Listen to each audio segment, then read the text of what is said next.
Capítulo 10. Tirano unitario. A mediados de la década de 1820, Buenos Aires era un apetecible mercado para Gran Bretaña.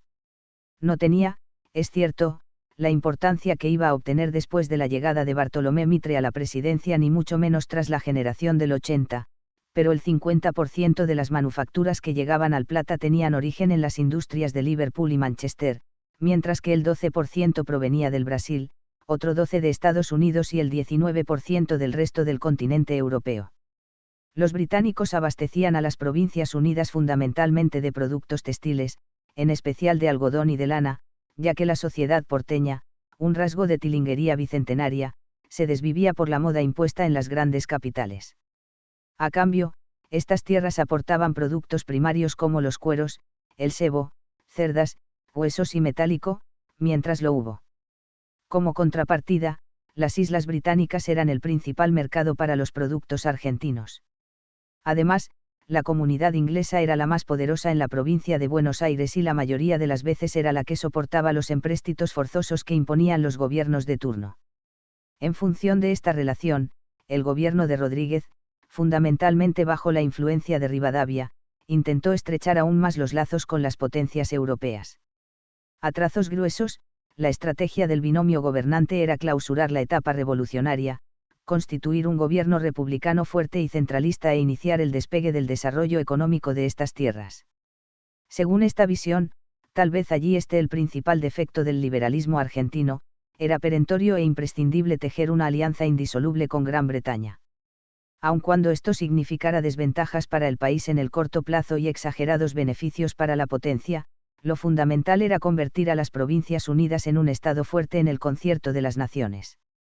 Pero, como se sabe, el camino al infierno está empedrado de buenas intenciones a 142 y Dios está en los detalles.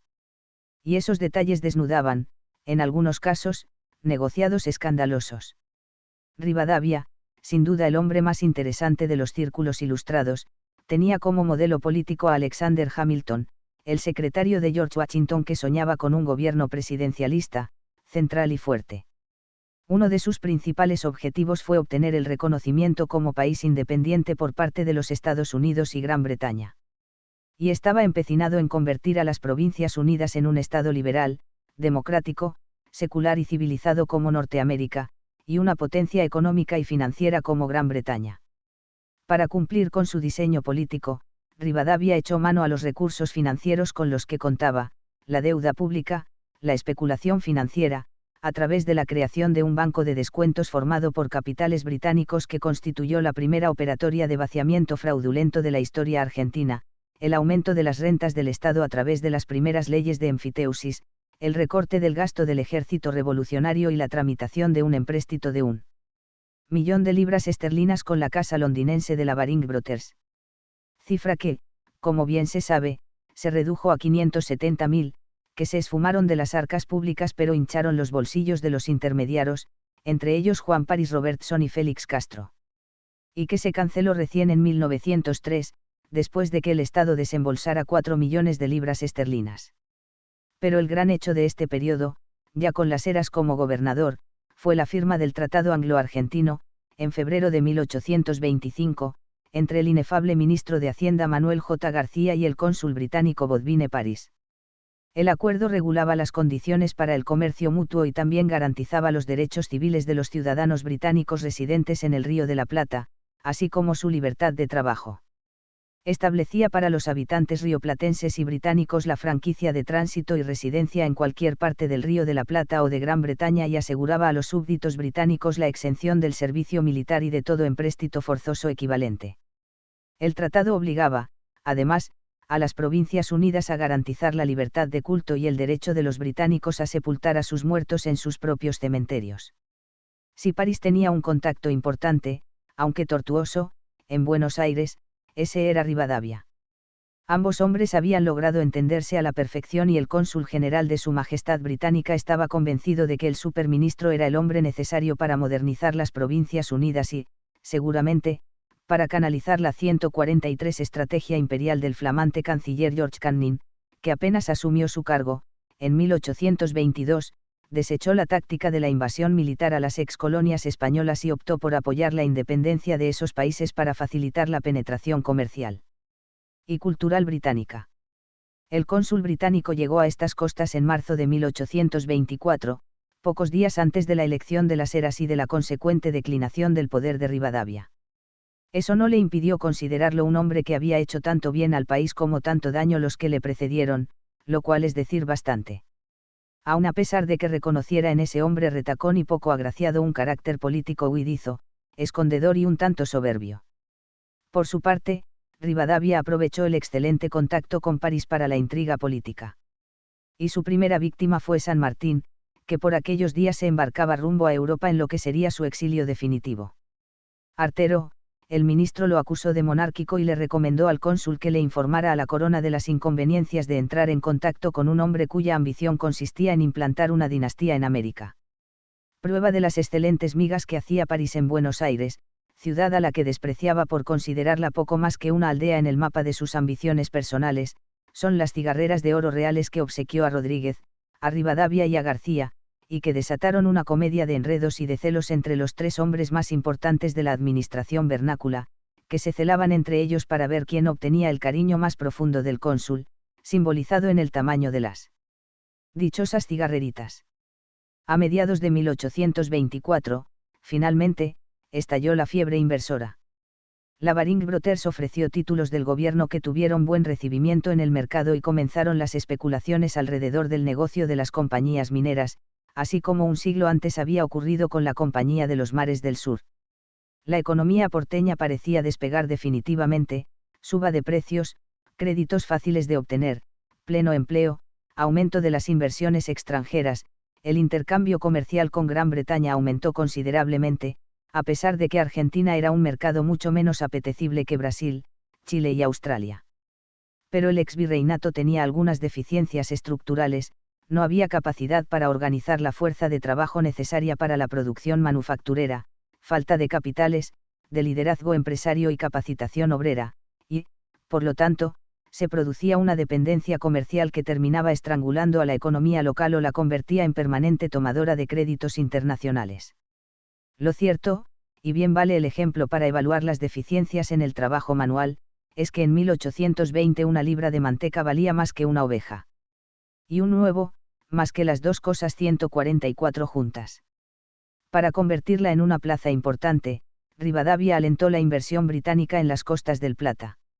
En noviembre de 1823, él mismo escribió a sus contactos comerciales de la Ullet y Company, conseguidos en sus viajes anteriores a Europa, para tentarlos informándoles que en nuestro país había ricos yacimientos de oro y plata que estaban aún vírgenes. Un año después, la firma londinense organizaba la Río de la Plata Mining Company, con un capital inicial de 1.000.000 de libras y, con la mil y una nochesca promesa de que en La Rioja llovían pepitas de oro, lanzó sus títulos al mercado. Pero un nuevo factor ingresó en el juego. La famosa mina de Famatina en La Rioja, prometida por Rivadavia a los Ullet, ya había sido adjudicada por el gobernador Juan Facundo Quiroga a un consorcio de capitales mixtos que incluían a los hermanos Robertson y otros comerciantes criollos como Braulio Costa, involucrado en la operatoria del Banco de Descuentos, y los hermanos Anchorena, parientes de Juan Manuel de Rosas. Lo que comenzó, entonces, como una competencia comercial, derivó finalmente en un conflicto político, en el que tanto la provincia de Buenos Aires como la de La Rioja se arrogaban para sí la soberanía de un cerro distante a miles de kilómetros de la ciudad-puerto. El conflicto de las minas de Famatina se convirtió en el síntoma del enfrentamiento entre las provincias y un supuesto orden nacional aún no establecido ni constituido. Sin dudas, fue el preludio de la primera guerra civil de la historia argentina que se extendería durante más de 30 años. Tras la llegada de las Heras al poder, el 24 de junio de 1824, Rivadavia partió rumbo a Europa en el buque inglés Walsingham en misión diplomática y de negocios. El exministro representaba a esa élite dirigente que creía que el futuro del país estaba en las potencias extranjeras y que dependía cultural, política y económicamente de los grandes centros europeos. Allí estudiaban sus hijos, allí abrevaban ideológicamente y allí hacían sus negocios en nombre de la modernización de las Provincias Unidas. Unos meses después de que Rivadavia emprendiera su viaje hacia el primer mundo, su principal adversario político subía la escalerilla de una carroza en dirección opuesta. Dos países se divorciaban y simbolizaban, también, la división de dos dirigencias. Un liberalismo miraba a Europa. Otro liberalismo se sumergía en la América profunda. El primero iba en busca de los brazos de Canning, el segundo, a estrecharse en los de Bolívar. Allí, en el norte, Manuel Dorrego comprendía que era necesario un hombre fuerte como prenda de unidad de todas las repúblicas ficticias del 145 continente. Lo mismo habían entendido Belgrano y San Martín unos años antes y por eso buscaban un monarca de patas sucias. Pero el republicanismo liberal de Dorrego le impedía pensar en un rey, prefería un líder poderoso, un dictador si era necesario, según la acusación de sus enemigos, como el libertador del norte. Pero Manuel Dorrego no iba al norte solo a entrevistarse con Bolívar, sino también a tejer un acuerdo con los principales referentes de las provincias argentinas. Ya en su camino de ida había compartido pareceres y accionares políticos con Bustos y Quiroga, y ahora, en el viaje de regreso, se dirigía a entrevistarse con el santiagueño Ibarra, relación que le iba a abrir las puertas del Congreso Nacional Constituyente, en proceso de formación en Buenos Aires.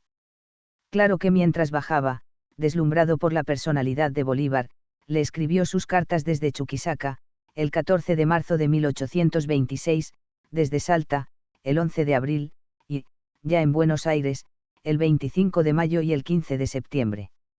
En la primera misiva, después de llamarlo señor de toda mi admiración y respeto, le escribe: yo me consideraría dichoso, si a pesar de mi inutilidad, 5S sirviese impartirme algunas órdenes, pues en el exacto desempeño de ellas podría hallarse mi aprecio, a la par de mi gratitud.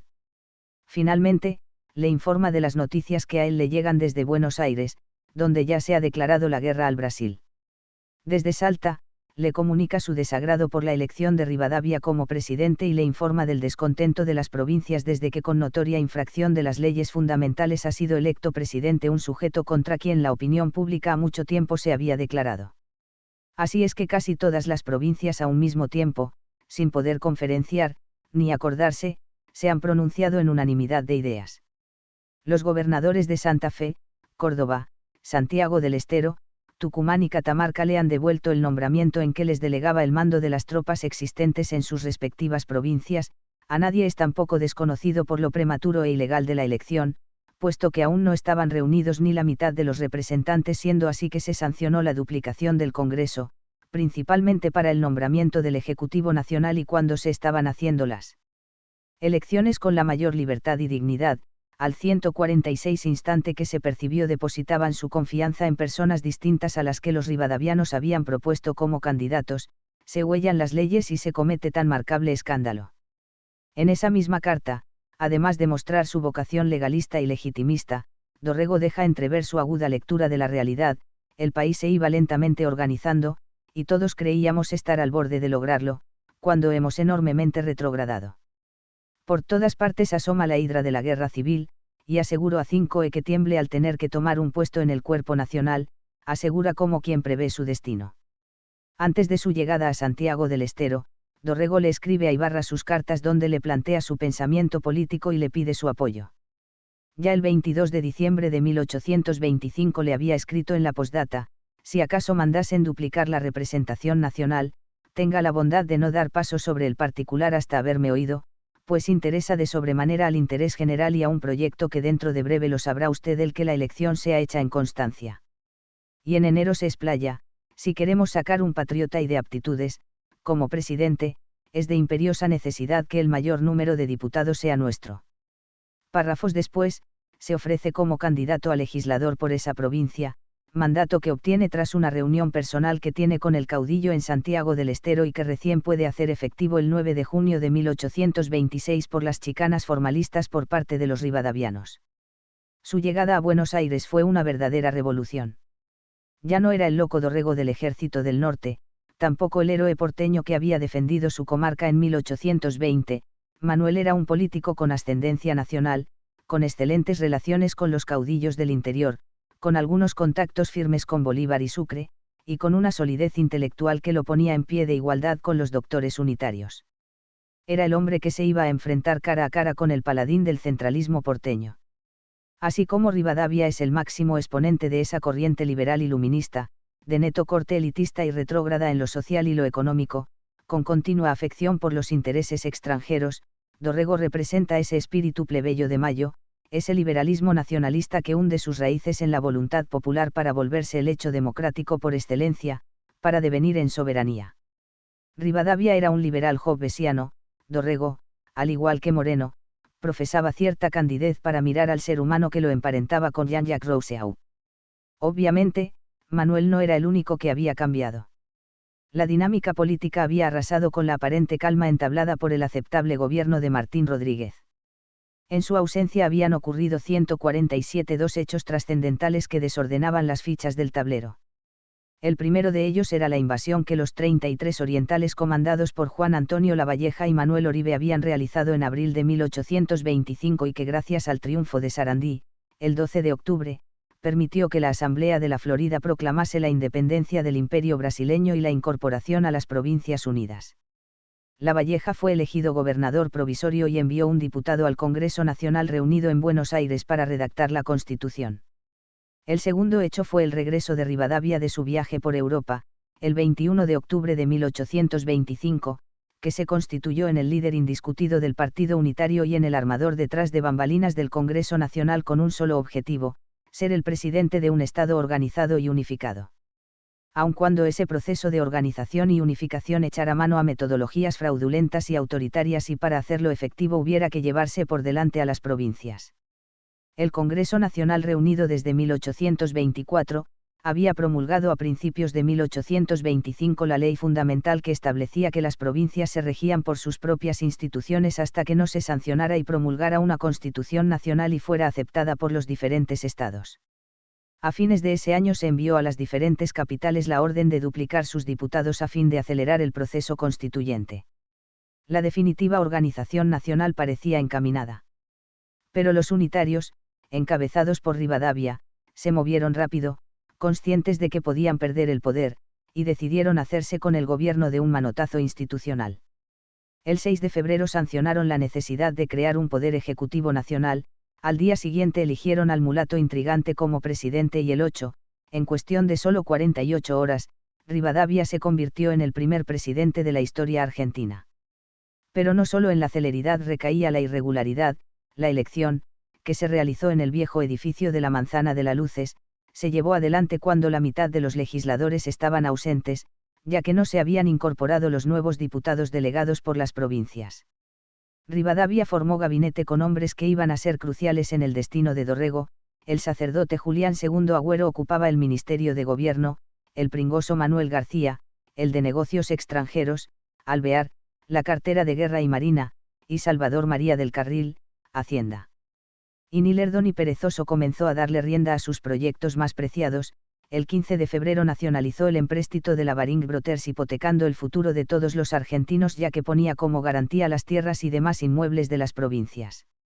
Y, obviamente, las palabras demás inmuebles tenían una connotación 148 especial, apropiarse de las minas de Famatina.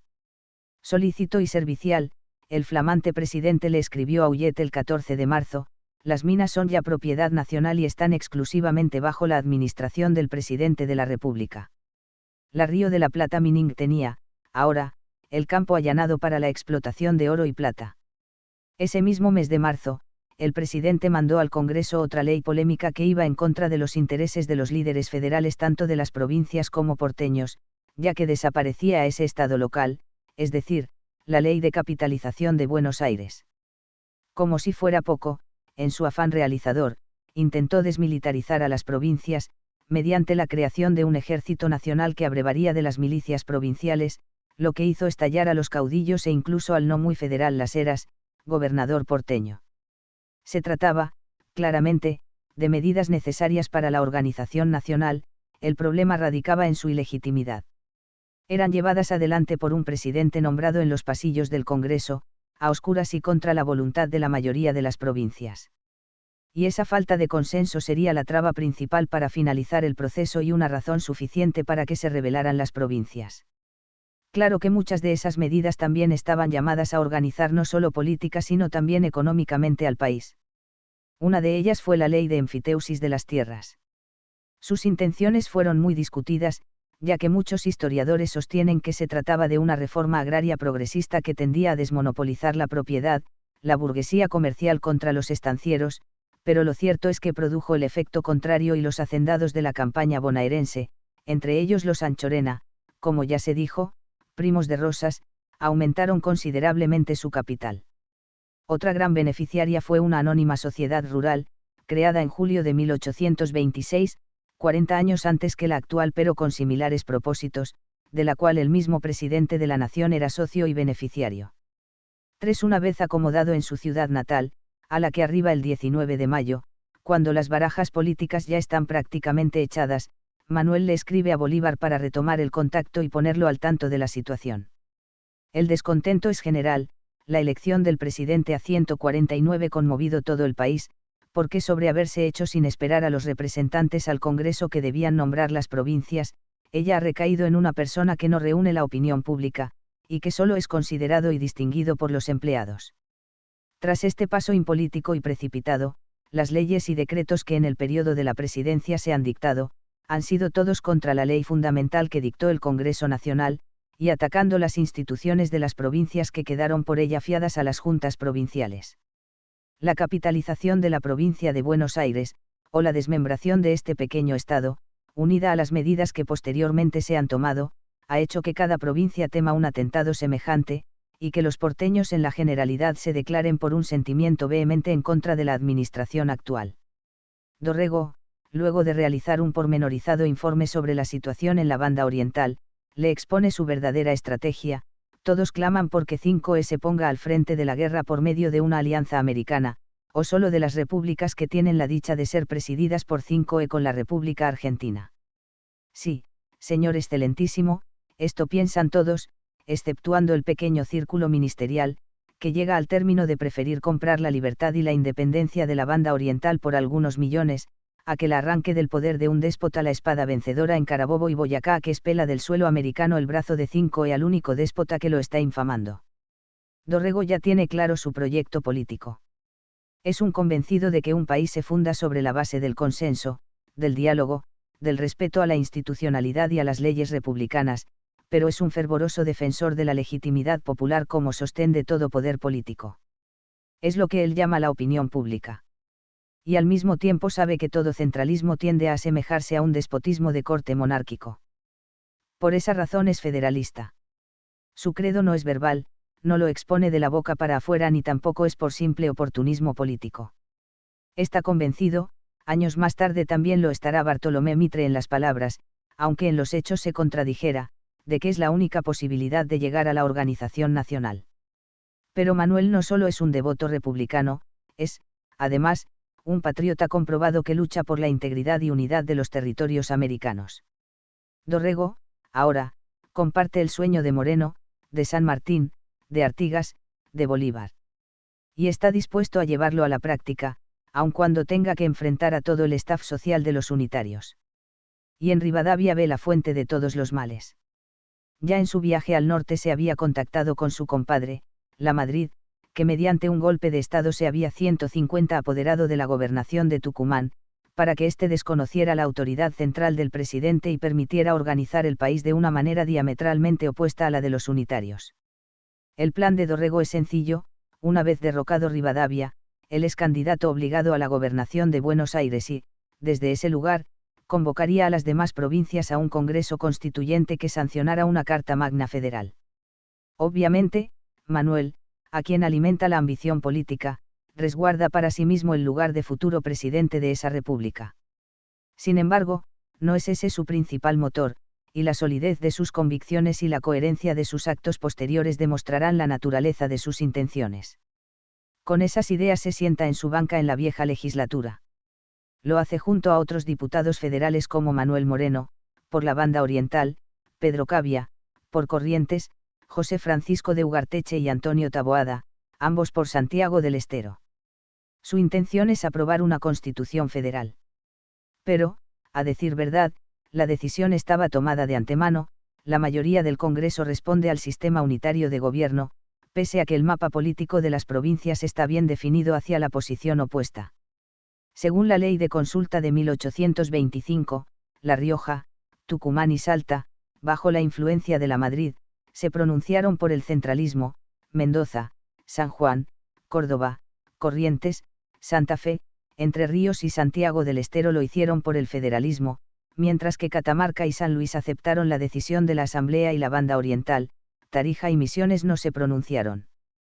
Pero la situación es aún más delicada. En las entrañas del país se gesta la guerra civil. Mientras Quiroga y Bustos se preparan para hacerle frente a la Madrid, a quien reconocen como el usurpador de Tucumán, Rivadavia forma el ejército presidencial que, a las órdenes de Arenales, tiene como misión reprimir a las provincias díscolas.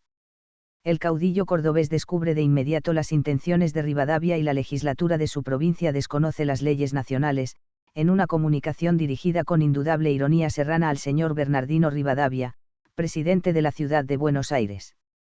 Finalmente, el 12 de julio, la provincia mediterránea desconoce la ley de capitalización y el 1 de agosto retira sus diputados del Congreso. Un mes después, Quiroga hace lo propio con sus representantes.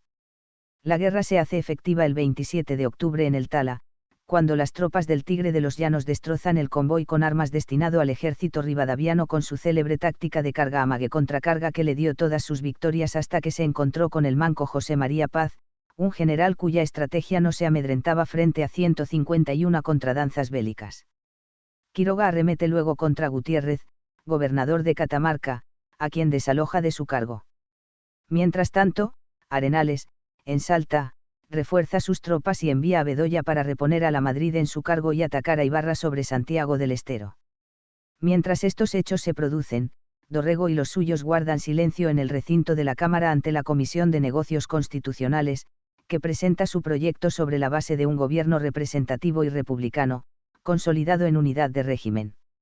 A juzgar por sus primeras presentaciones en el Congreso, Dorrego es un demócrata convencido. Sus primeros escarceos legislativos los tiene con el principal polemista de los rivadavianos, el doctor Valentín Gómez, con quien no solo discutirá de igual a igual la Constitución de 1826, sino también algunas cuestiones que los unitarios consideran menores como la libertad de sufragio. El 13 de junio Manuel pide la palabra y protesta por la coacción de la policía sobre los votantes, una constante en las elecciones cuasi fraudulentas de la época. En Inglaterra, argumenta, es libre cada uno de ejercer el influjo que pueda en las elecciones de los representantes, porque no es obra de la violencia, sino de la convicción, más el que ejerce la policía por medio de sus alcaldes, citando a los individuos para que vayan con ellos, repartiéndoles las listas en el acto es una coerción, es una violencia, que no debería reconocerse en ninguna parte, mucho más donde se proclama la libertad, la práctica en Inglaterra, sé que es de no meterse ningún funcionario público representando la personería de funcionarios, que es lo que ha hecho aquí la policía, pero que el jefe de policía y que los comisarios y celadores repartan listas, y cambien otras es muy diferente. No es coacción y violencia en la votación de un soldado llevarlo por la marcha de flanco con su oficial a la cabeza. Se podrá decir que obra con libertad. Como queda demostrado, Dorrego no está conforme con el nivel de democratización alcanzado y está convencido de que el nivel de institucionalización debe ser superado y profundizado. En ese sentido, no se conforma con la república posible, en términos alberdianos, su fe cívica lo obliga a proyectar una república verdadera, que supere incluso los términos del régimen pseudo-democrático planteado por la oligarquía entre 1860 y 1916. Manuel, también en virtudes cívicas, es un adelantado a su tiempo. En la sesión del 21 de julio, para contradecir a un legislador oficialista que pretende realizar las votaciones de los artículos de la Constitución sin que los diputados hagan uso de su palabra, declara desafiante, con pretexto solamente de ahorrar tiempo al Congreso, pretexto bien frívolo, se quiere cortar la libertad a los diputados, quizás no sería extraño que mañana se quiera privarles absolutamente del uso de la palabra, como a 152 los estudiantes en las aulas. Pero donde Manuel se luce doctrinariamente es en sus discursos durante los debates de la Constitución que se realizan entre octubre y diciembre para analizar el informe final de la Comisión de Negocios Constitucionales. El proyecto es realmente progresista en muchos aspectos, pero es francamente retrógrado en lo que respecta a las soberanías provinciales. El presidente de la Nación, a través de un Consejo de Administración, impone a las provincias los gobernadores como si se tratara de oficinas públicas dependientes del poder central. Así, el primer mandatario puede digitar desde Buenos Aires toda la estructura del Estado hasta en sus ínfimos detalles. El 29 de septiembre, el diputado Dorrego se levanta de su banca y pronuncia uno de los discursos más brillantes del republicanismo federal y que fue injustamente olvidado por la mayoría de los constitucionalistas posteriores. Luego de comparar las constituciones de Estados Unidos y de Colombia, federal y unitaria, respectivamente, Manuel comienza a desmenuzar los argumentos de los unitarios. Se ha dicho por el señor preopinante que las facciones que forman las provincias formarían una federación de pueblos dispersos y no más. Primeramente, yo creo que es una equivocación notable decir que bajo el sistema federal, y he aquí todo el error de donde arranca el dictamen de la comisión a juicio del que habla, y diré que las provincias quieren de tal modo el sistema federal que lo quieren bajo la misma clasificación de límites de territorio en que se hallan. La provincia que represento concurriría a la asociación en términos que había de ser bajo la condición sine qua non de que no se la sujetaría a otro, no ha dicho. Que concurriría de un modo tal que ella no formaría parte con otra. De inmediato, Dorrego comienza a delinear su proyecto de país y de solo escucharlo cualquiera se da cuenta de que no está pensando en límites políticos sino en economías regionales viables con mayor racionalidad que el centralismo unitario basado en la especulación financiera y aduanera. La banda oriental podría formar un estado.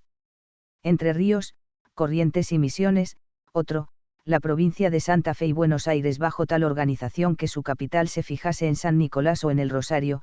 La de Córdoba tiene aptitudes por su riqueza y todo lo necesario para ser sola, Rioja y Catamarca, otro estado, la de Santiago y Tucumán, otro, la de Salta se halla en el mismo caso que Córdoba, la de Cuyo, otro, se me había olvidado decir que el Paraguay se halla en el mismo caso que los de Salta y Córdoba.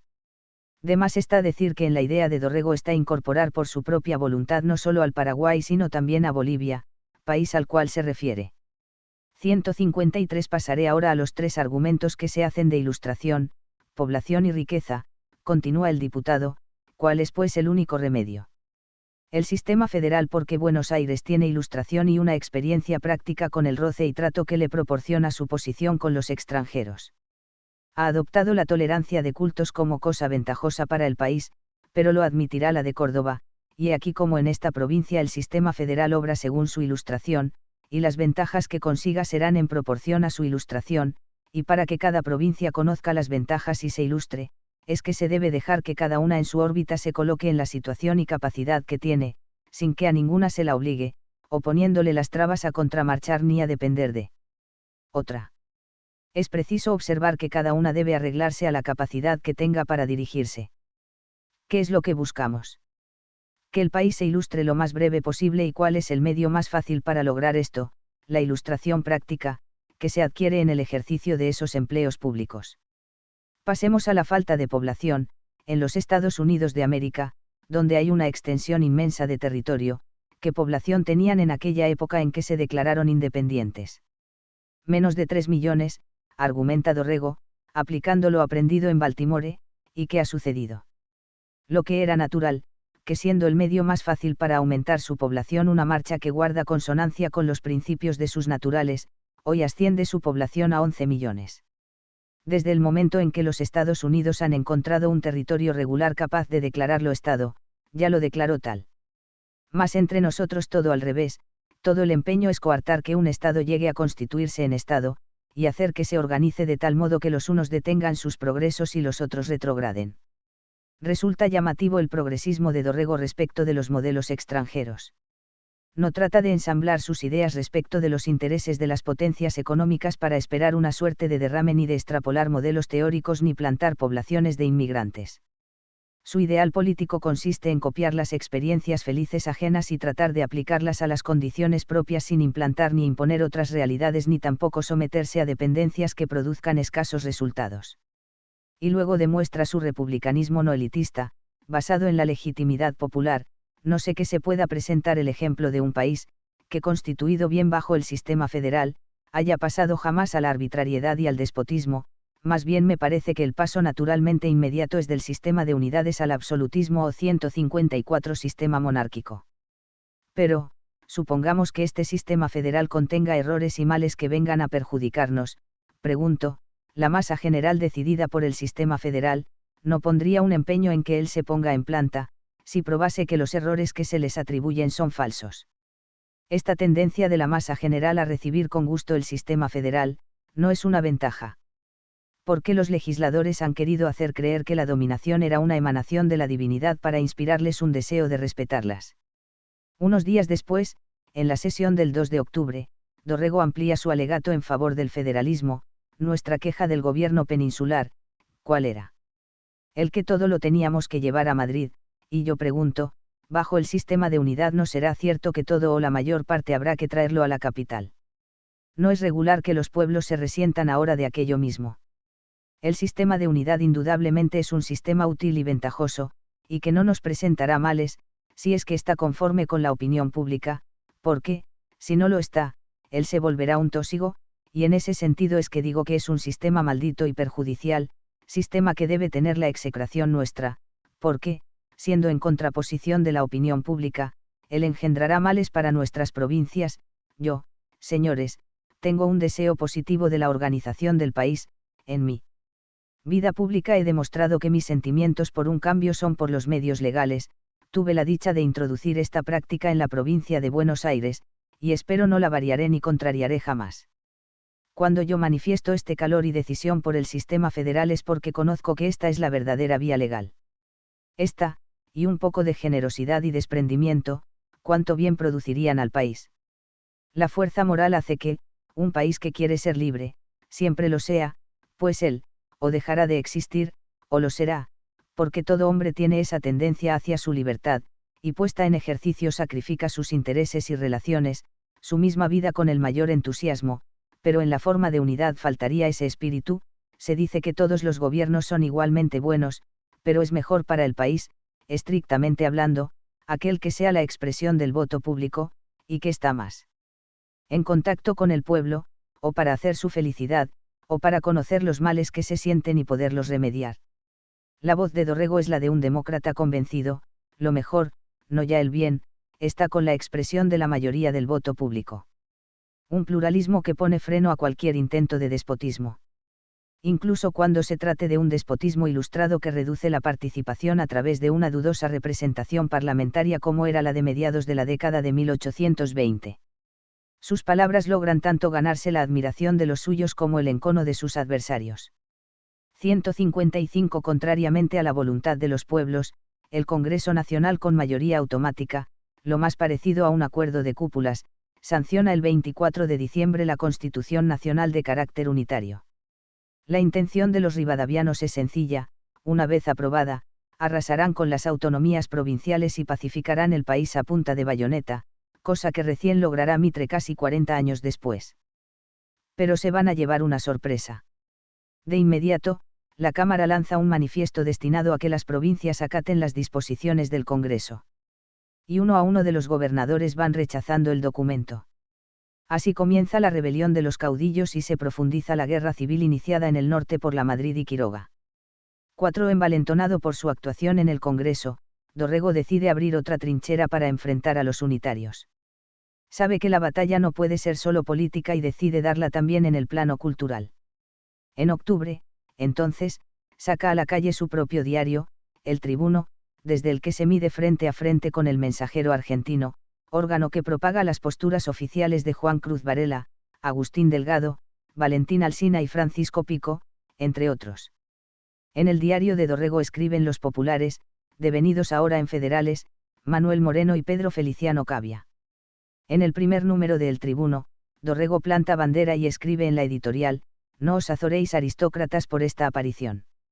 El nombre con que se hila a la luz este periódico, solo puede ser temible para los que se grasan con las substancias de los pueblos, para los que hacen tráfico vergonzoso defraudándolos en el goce de sus intereses más caros, para los que todo lo refieren a sus miras ambiciosas y engrandecimiento personal, en fin, para aquellos logio-oligarquistas que, sin sacar provecho de las lecciones que han recibido en la escuela de infortunio, perseveran firmes en adoptar los mismos medios de que usaran antaño para dominar, en vez de proteger, para destruir en vez de crear.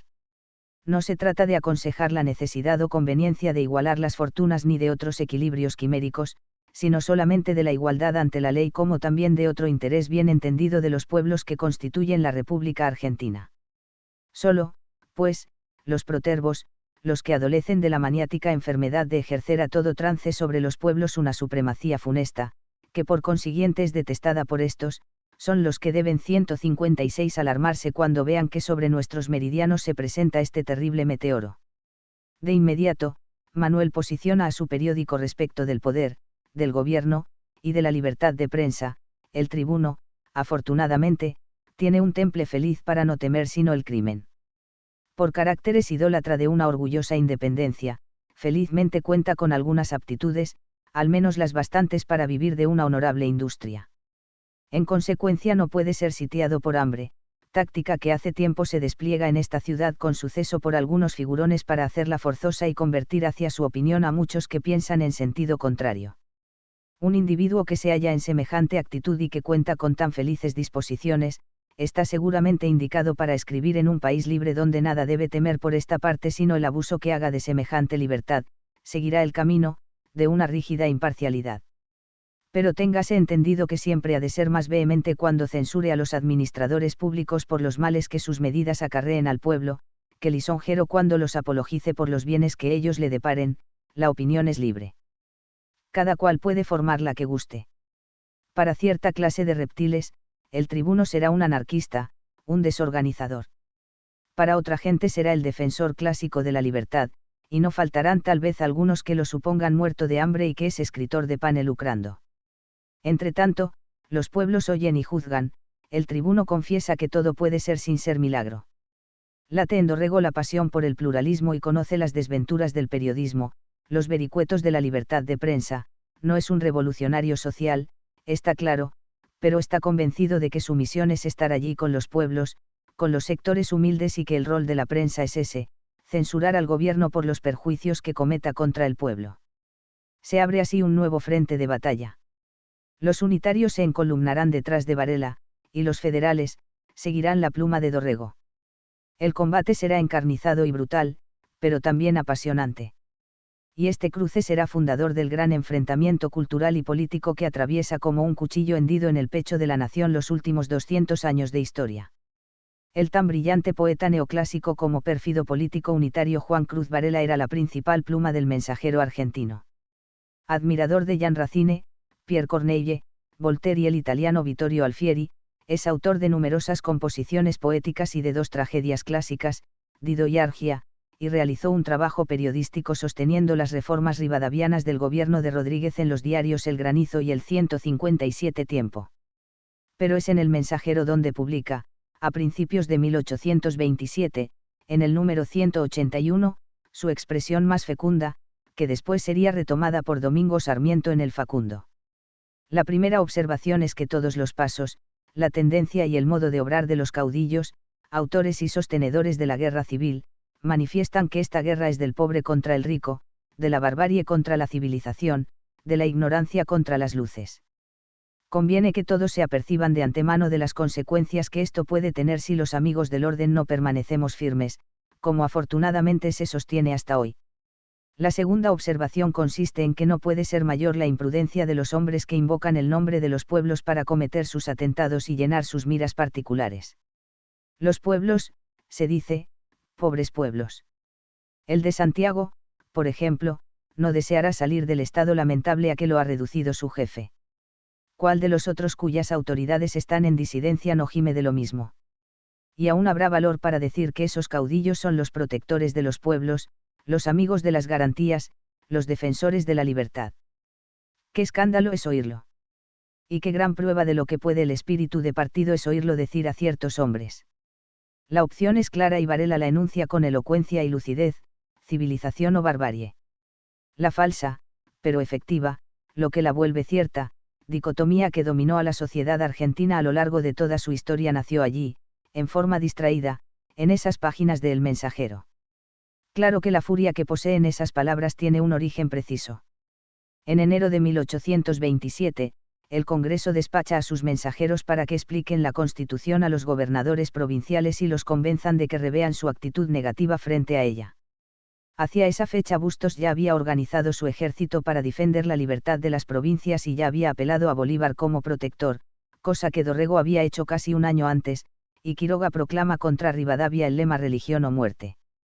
Por eso, Cuando Gorriti viaja a Córdoba para presentar la Constitución, Bustos le da 24 horas para abandonar el territorio, y cuando Dalmacio Vélez se dirige a San Juan, Quiroga le envía una nota en la que dice con laconismo: no puedo tratar con quienes me combaten. También rechazan la Carta Magna Entre Ríos, Corrientes y Santa Fe, donde López es uno de los puntales de la Liga Federal. Pero el hecho más pintoresco, y el que deschaveta a Varela, es el recibimiento que Ibarra, protector político de Dorrego, le dio al enviado presidencial Manuel Tezanos Pinto en Santiago. Formalmente vestido a la usanza porteña, el diputado jujeño soportaba estoicamente los 45 grados 158 de calor santiagueños en la puerta del rancho cuando Ibarra lo hizo pasar. Vestido con un calzoncillo cribado, chiripá a la santafesina y camisa bordada, llevaba su cabeza cubierta con un pañuelo de seda color de oro y estaba sentado, dice la leyenda, sobre el cráneo de una vaca, donde invitó a su huésped a tomar asiento. Frente al rechazo de Ibarra a la Constitución, Tezanos Pinto se sintió humillado por la burla y se retiró a su alojamiento, donde lo esperaba un decreto firmado en el que era expulsado de la provincia. Esa anécdota, una cargada de Ibarra hacia los porteños, más específicamente, fue el sustento de la diatriba de Varela. Dorrego, el azote de Rivadavia, con la información de que el rechazo de la Constitución por parte de las provincias la hacía prácticamente inviable, anunció en el Tribuno el 28 de marzo de 1827, la Constitución exige cuando menos la aceptación de 2/3 de las provincias, en el actual estado de cosas ya se sabe, a no dudarlo, que cuando menos 6 la rechazan, por consiguiente, aun cuando las restantes la admitiesen, lo que no puede esperarse, porque en la cuestión previa San Juan y Mendoza votaron por la federación, ya no puede completarse el número que constitucionalmente se requiere para que la carta quede ejecutoriada. El rechazo de la Constitución hacía tambalear a los rivadavianos. Y Dorrego lo hacía patente de su diario. Faltaba un solo golpe para derribar del poder a una élite que había manejado el país en los últimos 15 años, logistas, directoriales, ministeriales y unitarios, y ese empujón lo iba a dar la definición de la guerra con el Brasil. La guerra con el Brasil siempre fue un adefesio político. Lo fue desde los tiempos en que la corona española negociaba sus territorios en América a piacere, según sus necesidades cortesanas y sus continuos pactos y contrapactos con Gran Bretaña y Portugal, hasta los acuerdos secretos que los directoriales de la mano de Alvear y Pueyrredón, nadie puede negar a esta altura que ambos políticos eran monárquicos disfrazados, tejieron con la corte carioca para quitarse de en medio al proyecto popular y federal de Artigas, a una costa de entregar la banda oriental a los lusitano-brasileños. Pero en la década de 1820 las cosas se hicieron más difíciles todavía para la élite dominante porteña. Porque por primera vez existía un partido opositor que marcaba el ritmo de la política y porque las internas diplomáticas entre franceses, norteamericanos y 159 ingleses tallaban la madera del tablero argentino. El mapa de situación era el siguiente: tanto en la banda oriental como en las Provincias Unidas los sectores dominantes ligados al comercio extranjero estaban en contra de la guerra e incluso veían con buenos ojos, en Montevideo, el dominio portugués sobre la provincia cisplatina. Tanto la burguesía comercial porteña como la montevideana eran contrarias al conflicto bélico, ya que después de todo, sus intereses siempre habían estado ligados a las posibilidades del comercio con la metrópoli española primero y con las potencias europeas, después. Los sectores populares y los estancieros, en cambio, estaban embargados por los sentimientos patrióticos territoriales. Es decir, los artiguistas y los federales liderados por Dorrego eran los enemigos acérrimos del Imperio del Brasil. Por una cuestión afectiva, pero también por una cuestión ideológica, eran republicanos recalcitrantes. La guerra, además, era muy poco popular en el Brasil, donde el estado de Pernambuco, por ejemplo, se había independizado de Río de Janeiro y había fundado una república con el apoyo de los Estados Unidos, que, desde Baltimore, zarpaba sus barcos con la bandera artiguista y patentes de corsario contra los buques portugueses. La situación en la banda oriental era paupérrima. El general Lecor, si bien el volátil caudillo artiguista Fructuoso Rivera le había dado su apoyo, no había logrado controlar los pueblos de la campaña. La economía estaba en quiebra, el ganado depredado y se producían matanzas indiscriminadas en los destacamentos militares. Por eso, cuando el 19 de abril de 1925 los 33 orientales desembarcaron en Agraciada, los pueblos los recibieron como verdaderos salvadores. De inmediato, Rivera se cruzó de bando y, en pocos meses, La Valleja contaba con un ejército de más de 2.000 soldados. Cuando el 25 de agosto la Asamblea de la Florida se independizó de Brasil y pidió protección al gobierno porteño, puso en aprietos a un sector del poder, el liderado por el ministro Manuel J. García, con excelentes contactos en la corte brasileña y representante de la burguesía comercial de Buenos Aires. El dilema era sencillo: ir a la guerra contra el imperio significaba recortar los beneficios de ese sector. Antes de que ocurriera esto, los comerciantes porteños preferían sacrificar la banda oriental. Además, Río de Janeiro era la escala obligada de las manufacturas inglesas. Es decir, quienes eran partidarios del liberalismo argentino dependían económicamente para subsistir, ya desde aquel momento, de economías más desarrolladas. Por último, los terratenientes bonaerenses, además de estar acicateados por nobles sentimientos nacionalistas, veían al extenso territorio oriental como una posibilidad para extender sus 160 estancias. Por este empate dentro de la clase dirigente, durante los primeros meses, el gobierno de Buenos Aires intentó mostrarse imparcial y le prohibió incluso a los corsarios de La Valleja recalar en puertos argentinos. Pero la victoria de los orientales en Sarandí inclinó la balanza a favor de la guerra. Rápido de reflejos, el 10 de diciembre, el imperio le declaró la guerra a las Provincias Unidas y 7 días más tarde bloqueó el Río de la Plata. Lo paradójico de la situación fue que para ninguno de los dos gobiernos la guerra era conveniente y sustentable. Pedro I prefería evitarla por las luchas intestinas que tenía el imperio. Y el gobierno rivadaviano, asumido 2 meses después de la declaración bélica, porque, gracias a su política centralista y autoritaria, había perdido legitimidad en su ciudad y el apoyo de las provincias del interior. Sin embargo, en un primer momento, aconsejado por diplomáticos franceses, quienes veían en la guerra una posibilidad de quebrar la hegemonía británica, el presidente fue un ferviente partidario de la guerra, tal vez, con la esperanza de que la causa patriótica aplacara el enojo de los caudillos del interior y que la formación de un ejército nacional quitara poder a las provincias. Rivadavia, entonces, intentó aprovechar las gestiones que Alvear y Díaz Vélez habían realizado ante Bolívar para tentar al Libertador a apoyar a los republicanos frente a los imperiales. Pero rápidamente retiró la oferta y lo chicaneó pidiéndole un batallón o que se pusiera bajo sus órdenes o las de Alvear, que era su ministro de guerra. En esa negociación fue Dorrego la única figura política de peso que insistió en que Bolívar debe encabezar la guerra de principios, ideológica, contra los monárquicos. En un principio, el Libertador del Norte se vio tentado a encabezar una fuerza colombiana, peruana y argentina contra el imperio. La invasión de Mojo y Chiquitos por parte de los brasileños podría haber sido la excusa perfecta, pero a la negativa de Rivadavia a cederle el mando general de la campaña se le sumó la decisiva censura de la corona británica, que fue tajante al comunicarle que no estaba de acuerdo con una guerra de principios. Canning, que era un habilidoso canciller, prefería en un principio que la banda oriental quedara en manos de las Provincias Unidas, pero tampoco quería minimizar al imperio brasileño, ya que este era el vallado de contención necesario para la intromisión de los Estados Unidos. Tampoco podía permitir que el republicanismo, de inspiración norteamericana, arrasara con la única monarquía continental, sobre todo, luego del célebre Congreso de Viena en el que las casas reales europeas se juramentaron cortar de raíz las revoluciones liberales. El 20 de marzo de 1826, Canning le escribió a Bolívar para solicitarle que no 161 interviniese en la guerra. El Libertador tomó nota raudamente y le dio su palabra de que no iba a entrometerse. Estados Unidos, por su parte, quería ver diezmado el poder del imperio y no cejó en su empeño por avivar las llamas del republicanismo argentino. En Buenos Aires, el representante Forbes no ocultaba sus intenciones y aconsejaba al gobierno de Rivadavia para que no abandonara la lucha por la banda oriental. Washington nunca reconoció el bloqueo y sus buques mercantes convertían en un colador el sitio marítimo dispuesto por Río de Janeiro. Los norteamericanos tenían un temor fundamental. En su carta para el secretario de Estado, Henry Clay, Forbes escribió en 1825, los capitalistas ingleses hacen rápidos progresos para convertirse en los verdaderos amos de las Provincias Unidas, que se transformarán en una verdadera colonia inglesa, exenta de los gastos y responsabilidades del gobierno, pero sujeta a influencias políticas y morales equivalentes.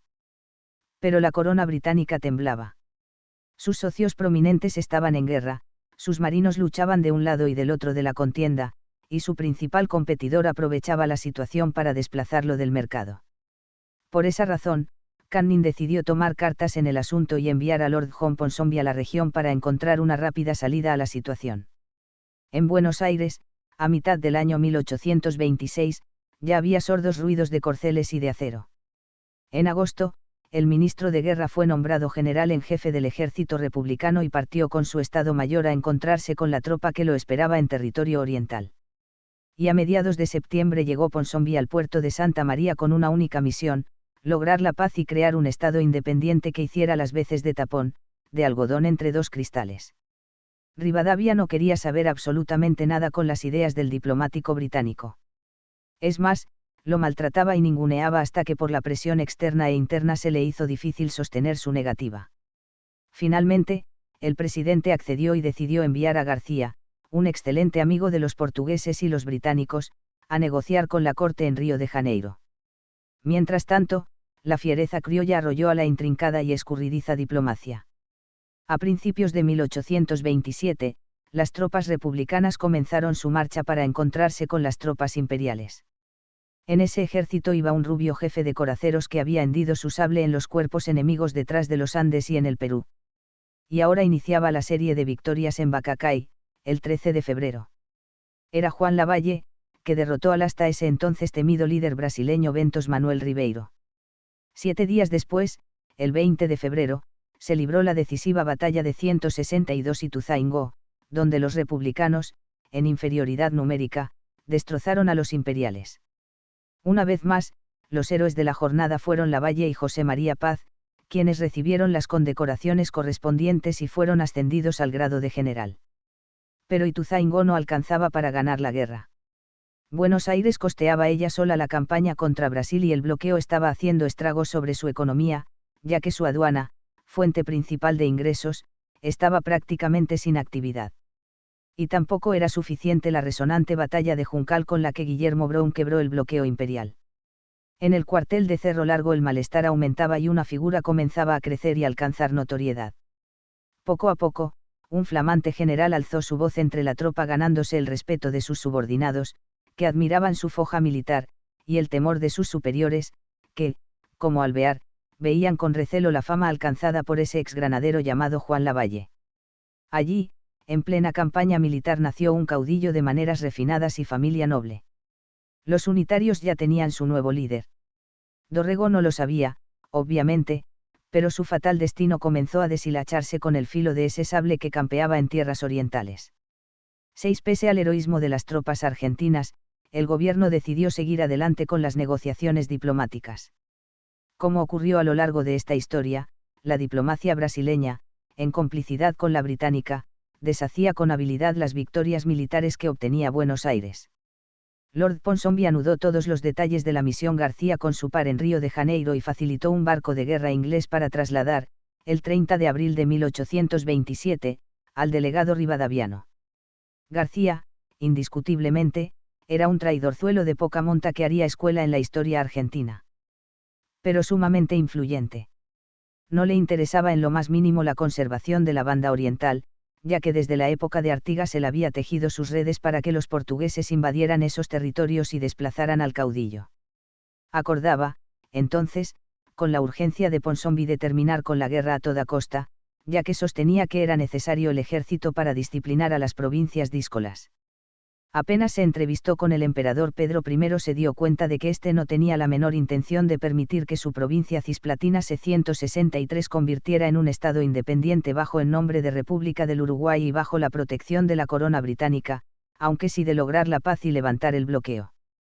García, este personaje que haría las delicias en la Judeca del Dante, firmó apresuradamente el 24 de mayo de 1827, justo un día antes de que Lavalle derrotara en Yerbal a las tropas enemigas, un convenio preliminar de paz deshonroso en el que cedía definitivamente la propiedad de la banda oriental al imperio, a cambio del reconocimiento de la independencia e integridad de las Provincias Unidas y se aceptaba el desarme de la isla de Martín García.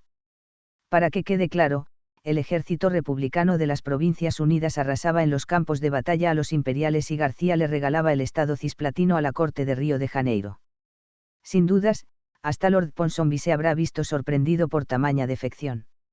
Cuando el 21 de junio García desembarcó en Buenos Aires, fue recibido con algarabía popular porque se suponía que se había terminado la guerra. Pero por la tarde, cuando comenzaron a conocerse los términos del tratado, a pesar de los esfuerzos que hizo el gobierno por mantenerlo en el más hermético de los silencios, empezaron a escucharse las primeras voces de descontento.